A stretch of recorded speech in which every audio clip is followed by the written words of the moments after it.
বাংলাদেশ থাকবে না, থাকবে না বাংলাদেশ। আমি বলছি না আজকে আমি চিৎকার করবো না, আমি আজ রেগে কোনো কথা বলবো না, আমি অভিমান করছি, আমি শোকাহত। প্রিয় দর্শক, সর্বসাধারণের অবগতির জন্য জানানো যাচ্ছে যে এই ভিডিওর শুরুতে যার বক্তব্য শুনলেন সে হচ্ছে কলকাতা ভিত্তিক একটি নিউজ মিডিয়া রিপাবলিক বাংলা চ্যানেলের সাংবাদিক নামধারী মলম বিক্রেতা।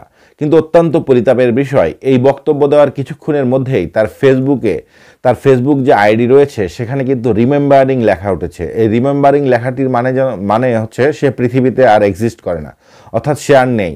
সে কি মারা গিয়েছে এই বিষয়টিতে আমি সন্দিহান, নাকি তার এই ফেসবুক, তার যে অফিসিয়াল ফেসবুক পেজ বা প্রোফাইল সেটিকে হ্যাক করা হয়েছে।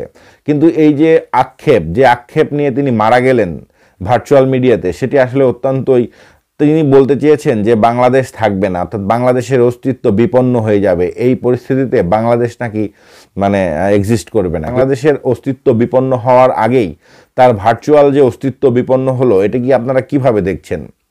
ভারতের এই সোনার ডিম পাড়া এই যে প্রতিবেশী, ভারতের পেটের মধ্যে থাকা বাংলাদেশ, সেই বাংলাদেশ যখন তাদের রাহুগ্রাস থেকে মুক্ত হতে চায় তখনই এই ধরনের প্রোপাগান্ডা মেশিন তাদের কাজে লাগায়। এবং এই ময়ূখ রঞ্জন ঘোষ যদি সে মারা গিয়ে থাকে, আমি তার আত্মার শান্তি কামনা করছি।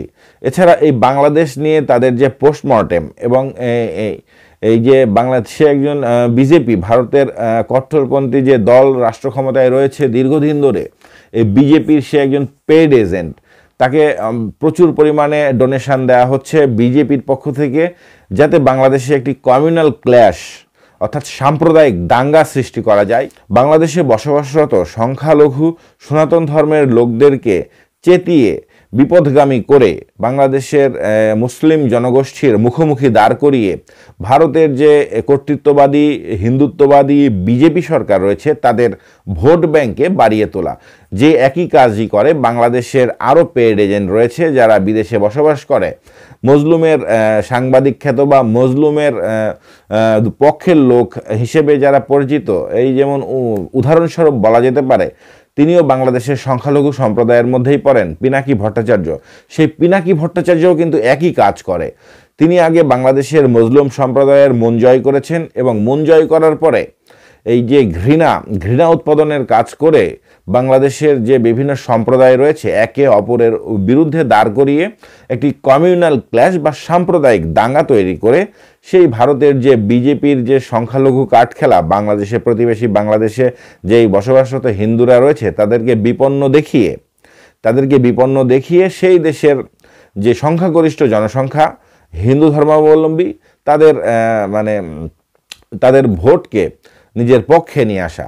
কারণ বাংলাদেশে যখন হিন্দুরা এই ধরনের সংখ্যালঘু নির্যাতনের বা এই ধরনের খবর চাওয়ার হয়, তখন কিন্তু ভারতের পক্ষ থেকে, কেন্দ্রীয় সরকারের পক্ষ থেকে অর্থাৎ বিজেপির পক্ষ থেকে বিভিন্ন ধরনের বক্তব্য আসে, এবং তারা বাংলাদেশের তাদের এই যে যারা নির্যাতিত বলে অভিহিত হয় তাদেরকে তাদের পাশে থাকার আহ্বান, তাদের পাশে থাকার অঙ্গীকার ব্যক্ত করে, এবং এভাবে ভারতের তাদের ভোট ব্যাংকে নিজেদের পক্ষে নিয়ে আসে। এই একই কাজ এই ময়ূখ রঞ্জন ঘোষও করছেন, যদিও এই যে বাংলাদেশ নাকি থাকবে না এই কথা বলার কিছুক্ষণের মধ্যেই তিনি আর পৃথিবীতে নেই এমন ধরনের তার যে অফিসিয়াল ফেসবুক প্রোফাইল সেখানে কিন্তু রিমেম্বারিং লেখা উঠেছে।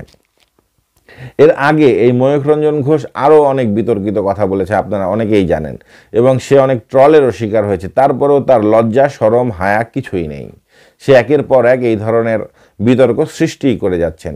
যেমন কিছুদিন আগে কিন্তু কথা নেই বার্তা নেই হঠাৎ করে বলে যে ভারতের অংশ যদি চিটাগং হয়ে যায়, ভারতের উত্তর পূর্বাঞ্চলীয় যে 7টি রাজ্য 7 সিস্টার্স, তাদের সাথে সমুদ্রপথে যোগাযোগ নাকি সহজ হয়ে যায়, তাদের যে ল্যান্ডলক রয়েছে সেটি সহজ হয়ে যায়। তার সেই বক্তব্যটি এই অংশে শুনুন।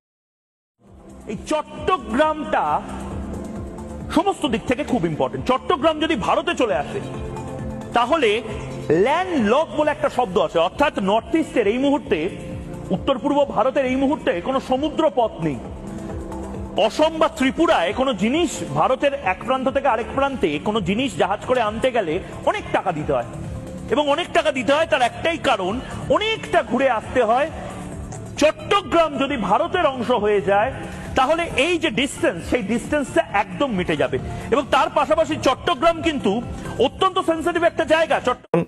এবং আপনারাই বিচার করুন যে এই ধরনের লোককে সাংবাদিকতার যে গণমাধ্যমের পরিচয় ব্যবহার করে এভাবে মিসগাইড করা কতটুকু যুক্তিসম্পন্ন। আসলে মানে শেষ পর্যন্ত দিন শেষে এই ধরনের মিথ্যা তথ্য ছড়িয়ে আসলে তাদের কি কার্য উদ্ধার হবে? আপনারা কি মনে করেন সেটি কমেন্টে জানাতে পারেন। ভালো থাকবেন, সুস্থ থাকবেন, সত্যের পক্ষে থাকবেন।